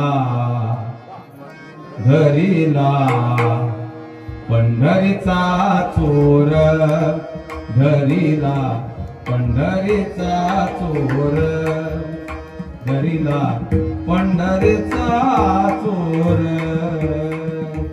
कसा धरला? हृदयबंदी, हृदयामध्ये त्याला कोंडून ठेवला, हृदयाच्या बंदी खाण्यात त्या देवाला अडकवलं. आत विठ्ठल कोंडीला. ऐका, मग जनाबाई महाराजांची भक्ती इतकी उच्च स्तराला गेली की जनाबाई महाराज जिथे जातील तिथे त्या देवाला येऊशी वाटत होत. मग तो कधी कधी रात्रीचा यायचा, दळू लागायचा पहाटे पहाटे, कधी कधी दळण करू लागायचा, कधी कधी कपडे धुवू लागायचा. ऐका, आणि मग जनाबाई महाराजात त्यांचा आणखी एक क्रम होता. काय करायच्या? चंद्रभागेच्या वाळवंटामध्ये जायचं, गोपाळपुऱ्यामध्ये, आणि गोवऱ्या थापायच्या. गोवऱ्या थापायच्या का? तर आता पूर्वीचा काळ चुलीवरचा स्वयंपाक होता, बरोबर ना? आता आधुनिक टेक्नॉलॉजी आली आणि तुमचं आमचं आरोग्य ढासळलं, बरोबर? पहिल्यांदा सारवलेली घरं होती पण कधी आजार नव्हता. आजार होता का? पण आता करोडो रुपयाचे बंगले झाले पण आरोग्य राहिलं नाही. करोड रुपयाच्या बंगल्याने ऐका आपलं आरोग्य नीट राहिलं नाही. त्या फरशीवरती माणूस पडला ना की मनका जातोय, खुबा जातोय, म्हणजे खूप वाईट परिस्थिती. पूर्वीचा काळ चुलीवरचा स्वयंपाक, जनाबाई महाराजांचं काम गोवऱ्या थापायचं. मग गोवऱ्या थापत असताना जनाबाई महाराज काय करायच्या? विठ्ठल विठ्ठल विठ्ठल विठ्ठल विठ्ठल म्हणून गौऱ्या थापायच्या. ऐका, जनाबाई महाराजांची कीर्ती ऐकून कबीर महाराजांना वाटलं की जनी कोण आहे ती पंढरपूरची दासी जनी, तिच्या गौऱ्या विठ्ठल विठ्ठल म्हणतात, ती जनी कोण आहे म्हणून ती जनाबाई महाराजांना शोधत शोधत कबीर महाराज पंढरपूरला आले. ऐका, आणि जनाबाई महाराजांच्या गौऱ्या काही थापायचं काम चाललं होतं आणि काही गौऱ्या वाळलेल्या वेचायचं काम चाललं होतं. मग ते वेचण्याकरता कोण, नामयाची जनी सवे वेची कोण वेचू लागत होतं गौऱ्या, पांडुरंग नामयाची जनी. इथे आहे का जनाबाई, आहे का गावात? ऐका, त्या जनाबाई महाराजांचा अधिकार पहा, त्यांना शेणाच्या गौऱ्या वेचू लागला कोण, पांडुरंग. काय भक्ती असेल. मग जनाबाई महाराजांना तो गौऱ्या वेचू लागायचा. जनाबाई महाराजांची कीर्ती ऐकून कबीर महाराज पंढरपूरला आले आणि एक दिवसाचा प्रसंग असा की जनाबाई महाराजांची आणि एका दुसऱ्या महिलेची भांडणं चालू होती. कुठे? वाळवंटामध्ये. कशावरून? गौऱ्यावरूनच. कबीर महाराजांनी हे दृष्टांत पाहिला, म्हटले अरे या दोन महिलांची भांडणं चालली. पण आता कसं असतं, शहाण्या माणसाला लगेच कळतं यांच्या भांडणात आपलं काय काम नाही, बायांची भांडणे, चला पुढे. ऐका, गेले चंद्रभागेवरती स्नान केलं, पुंडलिकरायाचं दर्शन घेतलं, तिथे नित्यनेम केला, देवाचं भजन केलं. भजन झाल्यानंतर पुन्हा कबीर महाराज मागे येतात, पांडुरंगाचं दर्शन घ्यावं, जनाबाई महाराज कुठे राहतात ते पाहावं, शोध करावी. तरी या दोन बायांची काय चालू होती? भांडणं. मग आता मला सांगा, दोघांची भांडणं मिटवायला जर कोण असेल, मिटतील का? मग त्यातल्या एका महिलेने, म्हणजे दुसरी जी महिला होती तिने कबीर महाराजांना आवाज दिला, ओ साधू, अहो आमची किती वेळची भांडणं चालली, मिटवायला कोणी ते रीत माणूस आम्हाला अजून भेटला नाही. तुम्ही तेवढे चंद्रभागेवरती जाऊन आलाय, जातानाच मिटवायला पाहिजे होतं आमचं भांडण, पण जाताना नाही मिटवलं, कमीत कमी आता तरी मिटवा. मग आता भांडण मिटवण्याकरता, न्याय निवाडा करण्याकरता अगोदर त्याची संपूर्ण माहिती पाहिजे का नाही? मग कबीर महाराज म्हटले, तुमची भांडणं कशावरून चालली, कशासाठी चालली, गुंठ्यासाठी चालली, कशासाठी चालली नेमकी, नाही का? मग ती महिला म्हटली, आमची भांडणं ही गौऱ्यांवरून चालली. मी माझ्या गौऱ्या माझ्या टोपलीत ठेवल्या आणि ही जी महिला आहे दुसरी ती म्हणते की माझ्या गौऱ्या आहेत आणि ती म्हणते माझ्या गौऱ्या आहेत. ऐका, जनाबाई महाराजांचा परिचय कबीर महाराजांना नव्हता. फक्त नाव ऐकून काशीवरून इकडे आले होते त्यांचे शोधाशोध दर्शन घेण्याकरता. ऐका, मग झालं काय, कबीर महाराजांना जनाबाई महाराज सांगतात, ओ साधू, ओ संत, ओ सज्जन, ऐका, ती बाई जी आहे ना ती खोटं बोलते, कारण की तिने माझ्या गौऱ्या चोरल्या. माझ्या गौऱ्या सामान्य नाही. ऐका, माझ्या गौऱ्या सामान्य नाही, तिने माझ्या गौऱ्या चोरल्यात. आणि असं म्हटल्यानंतर कबीरजी महाराज म्हटले, तुमच्या गौऱ्या चोरल्यात कशावरून? तेव्हा जनाबाई महाराजांनी सांगितलं, महाराज, अहो माझ्या गौऱ्या ह्या सामान्य नाही, माझ्या गौऱ्या विठ्ठल विठ्ठल भजन करतात. इथं लोकांची तोंड विठ्ठल विठ्ठल. कांचन मामा, इथं लोकांची तोंड विठ्ठल म्हणा ना, आणि माझ्या गौऱ्या विठ्ठल विठ्ठल जनाबाईच्या गौऱ्या बोलू लागल्या,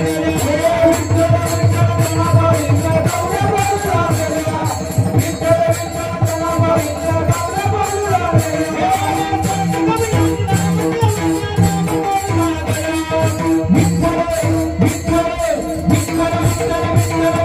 विठ्ठल जनाबाईच्या गौऱ्या बोलू लागल्या, विठ्ठल विठ्ठल जनाबाईच्या गौऱ्या बोलू लागल्या, विठ्ठल विठ्ठल जनाबाईच्या गौऱ्या बोलू लागल्या. जनाबाई महाराजांच्या गौऱ्या विठ्ठल विठ्ठल म्हणत होत्या. ऐका, मग कबीर महाराजांनी न्याय निवाडा चालू केला आणि जी दुसरी महिला होती तिच्या टोपलीतल्या गौऱ्या उचलल्या. मग आता मला सांगा, तुम्ही चोरी केलीत ना? खरं बोला, माझी शपथ, चोरी केली ना? केली का नाही? प्रत्येकाने काही ना काहीतरी चोरलेलं आहे ना, लहानपणी, मोठ्यापणी नाही पण लहानपणी. कैऱ्या चोरायला नाही का, बोरं चोरायला, मी तोडायला जाऊ, ती एक चोरीच आहे ना. तो त्या शेताचा मालक येतो म्हणतो आंब पाडायचं नाही, कैऱ्या पाडायचं नाही. तरी आपण लहान असताना आगाऊपणा केलाच, तो गेला पाणी प्यायला इकडे कैऱ्याचा जो पाडायला, कैऱ्या पाडायच्या आणि निघून जायचा. हा ऊस असेल, हरभरा असेल, काही ना काहीतरी प्रत्येकाने चोरले.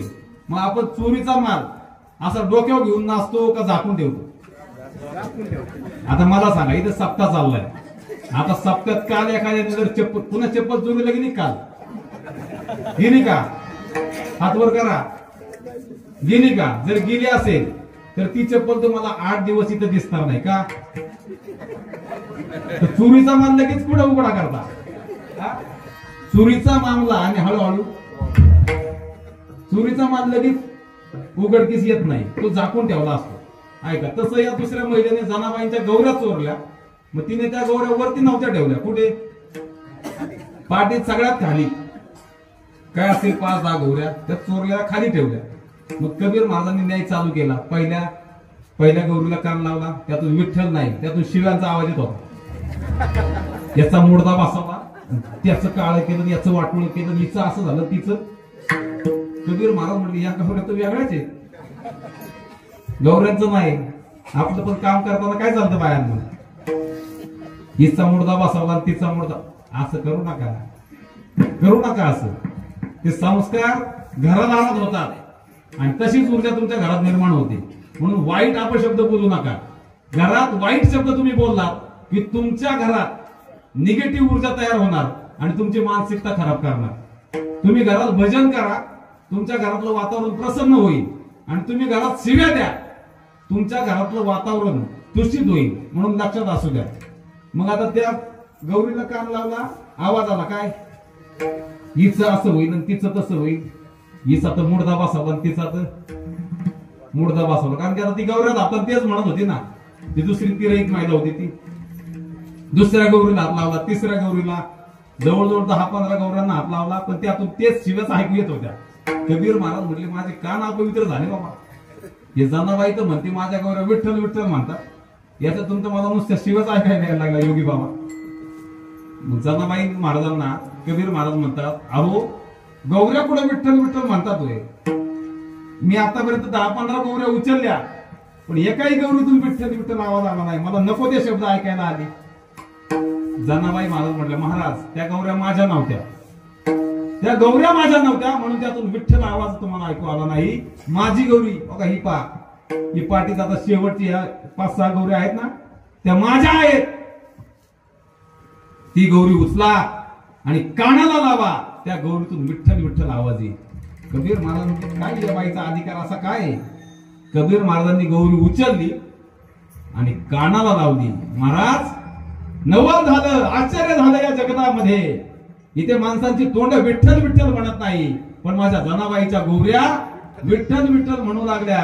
आणि कबीर महाराजांनी तो न्याय केला की ही गौरी तुमची नसून ही गौरी या महिलेची आहे. तुमचं काय नाव माताजी? असं म्हटल्यानंतर जनाबाई महाराज म्हणतात, मला नामदेवांची दासी जनी म्हणतात. आणि त्याच ठिकाणी कबीर महाराजांनी लोटांगण घातला. जनी जनी सब कहे नामदेवजी की दासी, कहत कबीरा सुनबाई साधू, जनी सब संतन की काशी, जनी सब संतन की काशी. सगळ्या संतांमध्ये पवित्र अशी जनाबाई आहे. कशामुळे? नामाचा उच्चार रात्रंदिवस देवाच्या आवडीचं नामस्मरण केलं, परिणाम देवाच्या आवडीच्या झाल्या. परिणाम त्या देवाला गोवऱ्या वेचायला जावं लागलं. नाम याची जनी सवेची शेनी, धर्मा घरी पाणी वाहे झाडी. दुसऱ्या चरणात नाथ महाराज त्या देवाची आवड सांगताना आपल्याला म्हणतात, वेळ आपले 10 मिनिट राहिले, जवळजवळ 10:15. करतात तुळशीची माळ. माणसं कसलेही माळा घालायला लागले. आहे का माळ घालायची का? माझ्या खर्चाने मी देतो माळ, घाला. चला, पण ऐका, माळ घाला, प्रत्येकाने माळ घाला. का? सोन्याची माळ गळ्यात घातली, सोन्याची माळ जर तुम्ही गळ्यात घातली तर तुमच्यावरती चोराची नजर राहील. लक्ष देऊ नाही का? सोन्याची माळ तुम्ही गळ्यामध्ये घातली तर तुमच्यावरती चोराची नजर राहील, आणि तुळशीची माळ तुम्ही गळ्यामध्ये घातली तर तुमच्यावरती पांडुरंगाची नजर राहील. म्हणून तुळशीची माळ घालावी. काय तुम्ही मांसाहार करताय, जे करणारे आहेत त्यांना माझं सांगणं आहे, तुम्ही त्या मुक्या जीवाला जेवढं तडफडून मारताय ना, तेवढाच तो यम तुम्हालाही तडफडून मारल्याशिवाय राहणार नाही. मांस खाता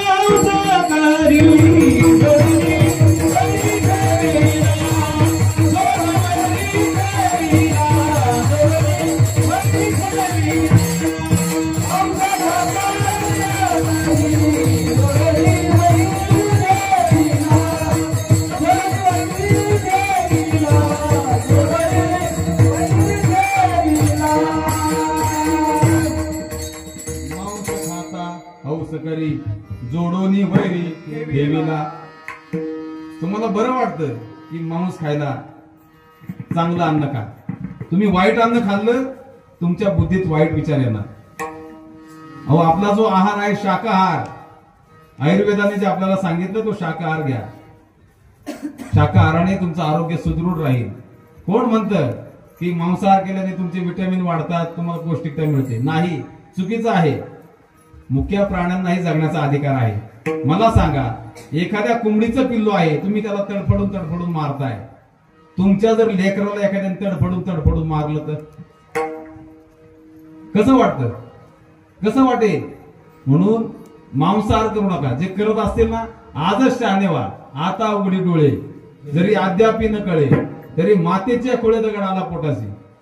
माळाचा खर्च मी करतो, पण माळ घाला. आळंदीला या, काय पैसे लागतील ना माझ्याकडून घ्या, पण माळ घाला. अहो काय हाऊस मौज करण्यात मजा नाही हो. देवाचं नाम, देवाने हे शरीर दिलंय. काय हिमसनवाट आहे? हिमसनवाट आहे का? पोट म्हणजे मसनवाट्यात कोणाला गाडलं जातं? प्रेत गाडली जातात, बरोबर ना अध्यक्ष साहेब? मसनवाट्यात प्रेत गाडली जातात. मग आता पोटात जर तुम्ही एखादा मेलेला जीव भरत असाल, मसनवाटा झाला ना चांगल्या देहाचा. काय या देहाची उपमा आहे? साक्षात परमेश्वरच आहे हा देह. म्हणजे एक हरी आत्मा जीव शिव सम वाया तू दुर्गमन घाली. देह देवाचे मंदिर, हात साज उंदीर. ऐका, मग तुळशीची पवित्र माळ गळ्यामध्ये घाल. का घालायची? तर त्या देवाचं हे लेणं आहे. मला सांगा, लग्न करायचं आणि मंगळसूत्राला नाही म्हणायचं, जमल का? माऊल्यांनो, लग्न करायचं मोठ्या थाटामाटात आणि आपल्या सासूबाईला सांगायचं नाही, मी मंगळसूत्र नाही घालणार, ते आमचं दोघांचं प्रेम आहे, मी मंगळसूत्र नाही घालणार. जमल का? अजिबात नाही. मंगळसूत्र म्हणजे काय आहे? आपल्या मालकाचं लेणं आहे, मालकाचं आयुष्य आहे, मालकाचं सौभाग्य आहे. ऐका, मग आपल्याला जर आपल्या मालकाने सांभाळावं तर त्याच्या आवडीचं मंगळसूत्र, त्याच्या नावाचं मंगळसूत्र, कपाळावरती गंध कुंकू आपल्याला लावावं लागतं महिलांना. तर ऐका, त्या पांडुरंगाबरोबर आपलं लग्न झालंय या देहाचं, त्या पांडुरंगाबरोबर आपल्याला लग्न करायचंय. मग या देहावरती आपल्याला तुळशीपत्र ठेवायचंय. का? तर आता हा देह आमचा नाही, देवा हा देह आता तुझा आहे, तुझ्या ताब्यात दिलाय. आता तू ठरव आमच्या जीवनात काय करायचं ते. म्हणून त्याच्या नावाचं ही माळ आहे ना, तुळशीची माळ घाला. वेळ अजूनही गेलेली नाही, अजूनही सावध व्हा. आणखी त्या देवाला काय आवडतं? तुळशी माळ गळा, गोपीचंदन टिळा. गोपीचंदनाचा टिळा जो कपाळावरती लावतो तो देवाला आवडतो. बुक्का जो लावतो तो देवाला आवडतो. अति प्रिय आवडे तुळशी बुक्का, तैसीच प्रीती करे भोळ्या भाविका. नाम पद पंकज पादुका, श्री मस्तकी वंदित रसे. ऐका, त्या देवाला अतिप्रिय म्हणजे तुळशीचा बुक्का आहे. तो तुळशीपासून बनवला जातो. केमिकलचा बुक्का घेऊ नका. बुक्का कसा करायचा? तुळशीची जी लाकडं आहेत, काड्या आहेत, त्या व्यवस्थित जाळायच्या आणि जसं आपण कोळसा तसं ते हे करायचं. झाला बुक्का. काय सोपा उपाय आहे. बुक्का घरी बनवा.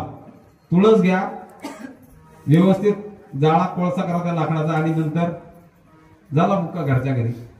आणखी त्या देवाला काय आवडतं? हृदयी कळवळा वैष्णवांचा असे वारकरी गावात आले की त्या वारकऱ्यांची सेवा मनोभावे, जसे सुखानंदांनी आज पंगत दिली, वारकऱ्यांची सेवा, प्रत्येक आलेल्या वारकऱ्याचं दर्शन घेतलं, प्रत्येक आलेल्या वारकऱ्याचं मानपान केला, प्रत्येक आलेल्या वारकऱ्याला बुक्का लावून यथोपचार त्याची सेवा करून त्याचं दर्शन घेऊन त्याला पोटभर मनसोक्त जेवण घातलं. हृदय कळवळा वैष्णवांचा, जो असा वैष्णवांची पूजा करतो तो त्या देवाला आवडतो. आणखी आषाढी कार्तिकीची वारी करणारा भाविक तो देवाला आवडतो. आणि हे सर्व जे नियम आहेत ना, नामाचा उच्चार, तुळशी माळ गळा, गोपीचंदन गळा, हृदय कळवळा, आषाढी कार्तिकीची वारी, असा ज्याचा नियम आहे ना, कसा तर आता सांगितल्याप्रमाणे असा ज्याचा नियम आहे ना तो देवाला परमपूज्य आहे. हे महाराज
कैसा वरती सांगितल्याप्रमाणे एका जनार्दनी ऐसा ज्याचा नेम तो देवा परम पूज्य जगी आवडे देवासी तो ऐका प्रकार नामाचा उच्चार रात्रंदिवस. यथामती यथावकाश अभंगावरती बोलण्याचा प्रयत्न केला. जे काही बरोबर आहे ते साधू संतांचं गुरुवर्यांचं आहे. बोलता बोलता गडावाकडा शब्द गेला असेल, एखादा अंतकरणाला लागला असेल, कारण की कधी कधी टोचूनही बोलावं लागतं. नाथ महाराजांनी हरिपाठ तुम्ही जर वाचला, अरे मुडा सर्प आहे करा रे बापांनो साधन हरीचे जनीकरणीचे करू नका. तुम्ही आता बोलत असताना तुम्ही आपले आहेत आणि तुम्ही माझ्यात आणि मी तुमचा आहे म्हणून जरा टोचून बोललो असेल, एखादा शब्द अंतकरणाला लागला असेल, बाजूला टाकून द्या, तुमची माफी मागतो. पण सुधरा. एकच सांगणं आहे, तुम्ही सुधरा. ज्ञानोबा तुकोबांच्या कुशीमध्ये आपला जन्म झालाय आणि चावडीवरती जर दरोडा पडला ना, काही खरं नाही या जीवनात. अहो, ज्ञानोबा तुकोबांच्या मांडीवरती आपण खेळतोय, भाग्यवान आहात तुम्ही. ज्ञानोबा तुकोबांच्या कुशीवरती आपला जन्म झालाय आणि इथे राहून जर अज्ञानीपणात जीवन जगतोय, याला मार त्याला मार, भांडणं तडणं काही मजा नाही. घरात भांडणं करू नका. महिला दोघी जावा असतील ना, भांडणं करू नका. भांडणं तुमची होत असतील, सांगू का उपाय? सांगतो. ज्याच्या घरात रोज भांडणं आहे ना, त्याच्याकरता एक उपाय सांगतो आणि माझ्या सेवेला पूर्णविराम देतो. 2 जावा होत्या, त्यांची रोज भांडणं व्हायची. ही तिला बोलायची, ती हिला बोलायची. आणि एक दिवस माझंच कीर्तन त्यांच्या गावामध्ये होतं. आता त्या गावाचं नाव सांगत म्हणजे हे माझ्या मनातलं गाव आहे म्हणून सांगत नाही. हा, कारण तुम्हाला तुमची कान उघडणी मला करायची ना. त्यातील बारकी जाऊ कीर्तनाला आली होती. ती म्हटली, महाराज जगायचा कंटाळा आलाय. कीर्तन ऐकलं. कीर्तन झाल्यानंतर ती भेटली, म्हणली, महाराज जगायचा कंटाळा आला. म्हणलं, का होत आई, काय झालं? घरात रोज भांडणं आहे. माझी मोठी जाऊ मला रोज शब्दाने टोचून बोलते, मी तिला बोलते. घरात रोज भांडणं आहे. घरात राहायचं मनच राहिलं नाही. आता असं वाटतं कुठेतरी जाऊन जीव द्यावा. तिला म्हटलं, भांडणं होतात, उपाय देऊ का? ती म्हटली, उपाय असेल तर सांगा. बरेच उपाय करून पाहिले. गावातील तंटामुक्ती अध्यक्ष घरी आले, सगळे आले, पण आमची भांडणं काय अजून थांबली नाही. तिला म्हटलं, ऐक तायडे, तू माझ्या बहिणीसारखी आहेस. घरात भांडणं होतात ना, तुझी जाऊ तुला बोलायला लागली की तुला एक औषध देतो. एक पाण्याची बाटली होती माझ्या बॅग मध्ये बारकी, ती किती 250 काढली आणि ती बाटली तिला म्हणलं, तायडे हे बघ, भांडणापासून वाचण्याकरता हे औषध आहे. ते औषध तुझी जाऊ तुला बोलायला लागली की बाटलीचं झाकण उघडायचं, त्यातील औषधाचा एक घोट आपल्या तोंडात घ्यायचा आणि जोपर्यंत तुझी जाऊ बोलते तोपर्यंत ते औषध गिळायचं नाही. कसला उपाय दिलाय महाराजांनी? महाराजाच्या काय गोळ्या बिळ्या संपल्या का काय? असला कुठं उपाय असतो का काय? मग तिला म्हटलं, प्रयोग तर करून बघ, फरक पडत. घरी गेल्यानंतर ती कीर्तनाहून गेली आणि लगेच जाऊन तडाखा चालू केला. काम नाही धाम, जायचं कीर्तनाला, काळ कुटायला, याला त्याला काम ना, घरातली कामं ठेवायची गेली. हिने लगेच त्या औषधाची बाटली खोलली आणि एक घोट तोंडात घेतला आणि झाकण लावलं. समोरचे चालू होता तडाखा. अक्कलच नाही, हेच नाही, तेच नाही. आईबापाच्या घरी बसून खाल्लं असेल, इथंही बसून जिथंही तेच हे ते. आता मला सांगा, समोरच्या पार्टीने जोपर्यंत आपल्याला प्रत्युत्तर दिलं नाही तोपर्यंत भांडणं होतील का? आता ती समोरची एक बोलत होती मोठी जाऊ, पण बारक्या जावाने तोंडात पाणी ठेवल्यामुळे तिला बोलता येत होतं का? तोंडात पाणी असल्यामुळे तिला बोलता येईना, पण तिने माझा तेवढा शब्द ऐकला. जोपर्यंत समोरची तुझी मोठी जाऊ बोलते तोपर्यंत औषध गिळायचं नाही. मग आता औषध तोंडात असलं बोलता येईल का? पाणी नाही. मोठी जाऊ बोलून बोलून थकली. ती म्हटली, मरू द्या, काय येण्याच्या नादी लागता. गेली आणि हिने ते पाण्याचा घोट गिळला. ती म्हटली, अरे वा, भांडणं तर सहज मिटली. कारण की शब्दाने शब्द वाढतो. मी काही बोललेच नाही तर वाढन कसं?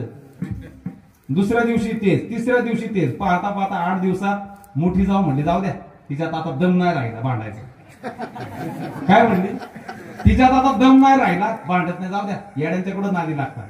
मग हिचंही मनावर ताबा झाला. ही पण म्हटली, आता नाही, आता औषध जरी संपलं तरी आता आपण प्रत्युत्तर द्यायचं नाही, शब्दाने शब्द वाढवायचा नाही.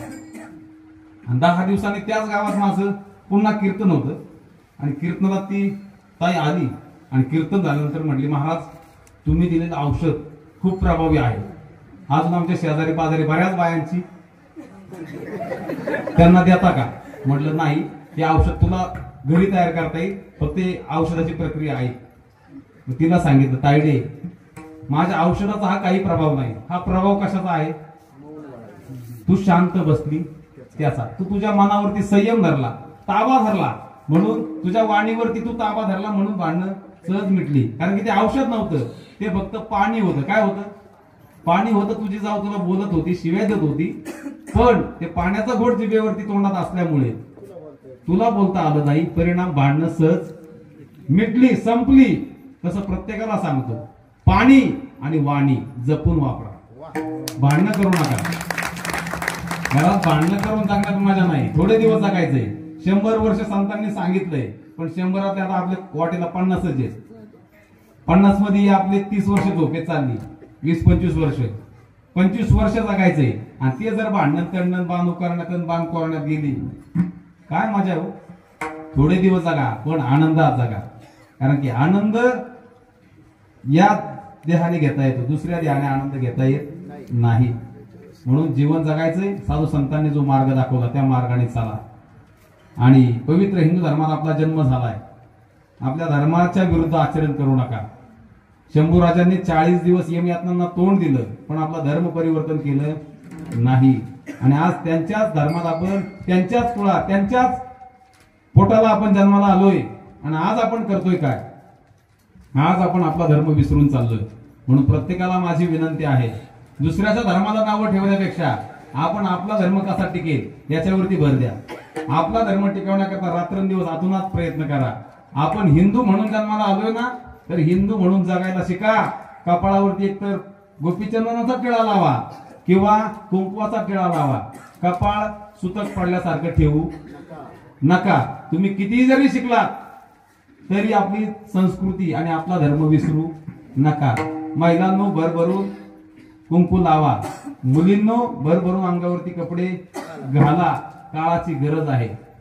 आपलं जीवन हे लोकांसाठी नाही, तर आपलं जीवन हे आपल्यासाठी आहे. म्हणून आपल्याला आनंद पाहिजे असेल ना, तर आपली काळजी आपण घ्या. आपुली आपण करा सोडवड, संसार बंधन तोडावे की. म्हणून वाईट वागू नका, व्यसन करू नका, काही चुकीचं बोलू नका. आणि जीवनामध्ये एखादी गोष्ट चांगली होत असेल ना, तर त्याला हातभार राहिल्याशिवाय, हातभार लावल्याशिवाय तुम्ही राहू नका. सप्ताचं काम आहे, देणगी भरभरून द्या, कारण की देवाने आपल्याला दिलंय, आपलं काहीच नाही. येताना घेऊन आलास काय, जाताना घेऊन जाशील काय. नको अभिमान करू भल्या माणसा. म्हणून येताना काय आणलं नाही आणि जाताना आपल्याला चांगलं कर्म घेऊन जायचंय. जाताना पैसे जरी सोबत आले नाही, तर आपलं केलेलं चांगलं कर्म आपल्या सोबत येणार आहे. म्हणून चांगलं वागा. म्हणून झालेली सेवा समस्त मातापित्यांच्या चरणी समर्पित करतो. आणि तुकोबारांच्या भाषेमध्ये तुकोबारा म्हणतात, पायाच्या प्रसादे, पायाच्या प्रसादे काही बोलिलो विनोदे. मज क्षमा करणे संते, नोहे अंगभूत युक्ती. नोहे हा उपदेश, तुमचे बडबडिलो शेष. मज क्षमा करणे संते, नोहे अंगभूत युक्ती. तुमच्या कृपेचे पोसणे, तुमच्या कृपेचे पोसणे. जन्मो जन्मी तुका म्हणे, मज क्षमा करणे संते. नोहे अंगभूत युक्ती. तुकाराम तुकाराम तुकाराम तुकाराम